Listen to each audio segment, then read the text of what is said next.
জলের নিচে 114 ফুট গভীরতায় ছুটবে মেট্রো রেল। ইন্ডিয়ার ইতিহাসে প্রথমবার কলকাতা আর হাওড়া সিটিকে জুড়ে দেবে এই মেট্রো। মাটির নিচে প্রায় 108 ফুট গভীরে অবস্থিত হাওড়া ময়দান স্টেশনটি হতে চলেছে ইন্ডিয়ার গভীরতম এবং অন্যতম বৃহত্তম মেট্রো স্টেশন। জাস্ট ভাবুন একবার, আপনার মাথার উপরে গঙ্গা আর হাওড়া ব্রিজ, আর তার ঠিক নিচ দিয়ে 55 কিলোমিটার প্রতি ঘন্টার গতিবেগে ছুটে চলেছেন আপনি।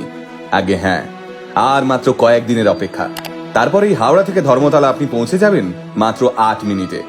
ঠিক কি কি থাকতে চলেছে দেশের এই গভীরতম মেট্রো স্টেশনে, কিভাবে হাজারো একটা বাধা পেরিয়ে তৈরি হলো এই মেট্রো লাইনটি, আমাদের আজকের ভিডিওতে সেই সবকিছু নিয়ে কথা বলবো আমরা। হাওড়া মেট্রো স্টেশন দেশের সবচেয়ে ব্যস্ততম স্টেশন হতে চলেছে এই মেট্রো স্টেশনটি, কারণ প্রতিদিন প্রায় কয়েক লক্ষ মানুষ বাইরের রাজ্য থেকে হাওড়ায় এসে নামেন। আর সেই কথা মাথায় রেখেই হাওড়া মেট্রো স্টেশনটিতে 32 খানা AFCPC গেটের বন্দোবস্ত করা হয়েছে। আগে হ্যাঁ, ঠিকই শুনেছেন, মানুষের ভিড় সামলাতে মোট 32টা গেট থাকবে এখানে, যার মূল প্রবেশপথ হবে হাওড়া রেলওয়ে স্টেশনের 16 এবং 17 নম্বর প্ল্যাটফর্মের মাঝের রাস্তাটা। এই স্টেশন থেকে মেট্রো ধরতে মাটির নিচে প্রায় 108 ফুট গভীরে নামতে হবে আপনাকে। তাই যদি চলমান সিঁড়ি বা এসকেলেটরে চাপার ভয় থাকে, তাহলে 267 খানা সিঁড়ি ভাঙতে হবে।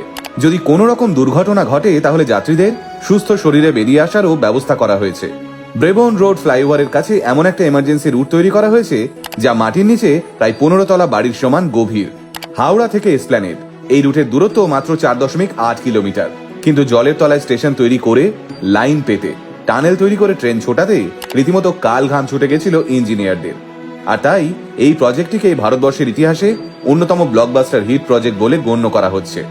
একদিকে হুগলি নদীর ক্রমাগত জলের চাপ, অন্যদিকে মাটির উপর দিয়ে রাত দিন গাড়ি চলাচল করছে, পাশাপাশি রাজধানী শতাব্দী দুরন্তের মতো দ্রুতগতির ট্রেন ছুটছে। হিসেবে একটু ভুলচুক হলেই সব শেষ, হুড়মুড়িয়ে জল ঢুকে অথবা রাস্তায় ধস নেমে বড়সড় দুর্ঘটনার আশঙ্কা। কিন্তু সেই সমস্ত আশঙ্কাকে তুড়ি মেরে উড়িয়ে মাটির নিচে 1706 ফুট দীর্ঘ টানেল বানিয়ে ফেলেছেন ইঞ্জিনিয়াররা। আর এই দীর্ঘ টানেল দিয়েই ঘন্টায় 55 কিলোমিটার বেগে ঝমঝম করে হুগলি নদী পার করবে যাত্রী বোঝাই মেট্রো রেল। আগামী 7ই মার্চ প্রধানমন্ত্রী নরেন্দ্র মোদীর হাতে উদ্বোধন হতে চলেছে এসপ্ল্যানেড টু হাওড়া ময়দান স্টেশনের এই মেট্রো লাইনটি। তাই ইতিমধ্যেই সাজো সাজো রব পড়ে গেছে এই ঐতিহাসিক স্টেশনটিকে ঘিরে। মাটির গভীরে তৈরি হওয়া এই হাওড়া ময়দান স্টেশনটি সেজে উঠেছে 52টি স্টেয়ারকেস, 26টা এসকেলেটর এবং 7খানা লিফট দিয়ে, যার মধ্যে 2টো এসকেলেটরের উচ্চতা প্রায় 4 তলা বাড়ির সমান। তাহলে বুঝতেই পারছেন আমাদের শহরের নিচে এতদিন ধরে কি বিরাট কাণ্ডটাই না ঘটিয়ে ফেলেছেন দেশের ইঞ্জিনিয়াররা। শোনা যাচ্ছে অস্ট্রিয়া থেকে 1700 টন ওজনের ট্রেন লাইন আনা হয়েছে শহরে।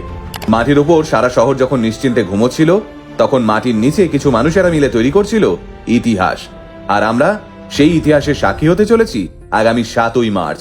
তবে এই মেট্রোয় চাপার জন্য সাধারণ মানুষকে অপেক্ষা করতে হবে তারপর আর মাত্র কয়েকটা দিন।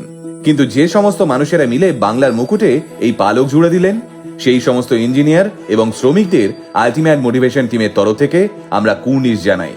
আপনারা না থাকলে আমরা কোনোদিনই জলের নিচ দিয়ে মেট্রো চড়ার এই স্বাদ উপভোগ করতে পারতাম না। তাই আপনারা ভালো থাকুন। জয় হিন্দ, বন্দে মাতরম। এমন আরো ইন্টারেস্টিং ভিডিও দেখতে আজই ফলো করুন আমাদের পেজ আলটিমেট মোটিভেশন। আমাদের একমাত্র YouTube channel ultimate motivation official subscribe করতে ভুলবেন না কিন্তু। আলটিমেট মোটিভেশন, বাংলায় মোটিভেশন, বাঙালির মোটিভেশন।